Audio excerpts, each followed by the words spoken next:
আসসালামু আলাইকুম, সবাইকে শুভেচ্ছা। আমি খুব একেবারে অনেক বড় প্র্যাকটিসিং মুসলিম না, মোটামুটি প্র্যাকটিস করার চেষ্টা করি, যতটুকু পারা যায় প্র্যাকটিস করি। এবং সেই ধর্ম প্র্যাকটিস করতে গিয়ে টুকটাক তো বিভিন্ন যারা হুজুর আছেন, বক্তা আছেন, তাদের কথাবার্তা টুকটাক শোনার চেষ্টা করি। তো গত বেশ অনেক বছর থেকে মাওলানা আহমদুল্লাহর বক্তব্য আমরা শুনি এবং বিভিন্ন বিষয়ে তার যে সমাধান, তিনি যেই সমাধানগুলো বলেন হাদিস থেকে, কোরআন থেকে, সেগুলো নেওয়ার চেষ্টা করি। এবং গত অনেক বছর থেকেই তিনি কিন্তু অনেক অ্যাক্টিভ, অনেক সরব, অফলাইনে অনলাইনে তিনি কিন্তু বেশ ভালোই মানুষকে উদ্বুদ্ধ করেন।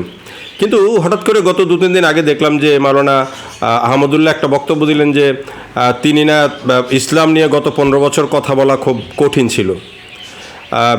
ছিল এবং বলতে পারেন নাই, এরকম একটা কথা তিনি বলতে চেয়েছেন।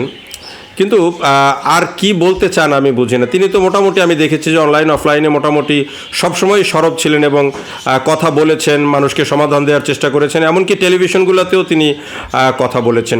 এখন তিনি যখন বলছেন যে কথা বলতে পারেন নাই বা যেভাবে ইসলাম নিয়ে কথা বলার কথা সেটি বলতে পারেন নাই, এটি আমাদেরকে একটু মানে খটকা লাগে। তাকে যেহেতু অনুসরণ করি, তার ভিডিওগুলো দেখি, বোঝার চেষ্টা করি, ফলে তিনি যখন এই কথাটা এখন বলছেন তখন এটি একটু মনে হচ্ছে যে কথাটা কি আসলে পুরোপুরি সত্য বললেন তিনি, যে কথা বলা সবচেয়ে কঠিন ছিল, কথা বলতে পারেন নাই। হ্যাঁ, অনেক ক্ষেত্রেই বাধা বিপত্তি নানানজনের নানানভাবে ছিল, নানানজন নানানভাবে হয়তো সমস্যার সম্মুখীন হয়েছেন। কিন্তু যেভাবে একেবারে জেনারেলাইজ করে তিনি বললেন, সেটার সাথে আমি একমত না।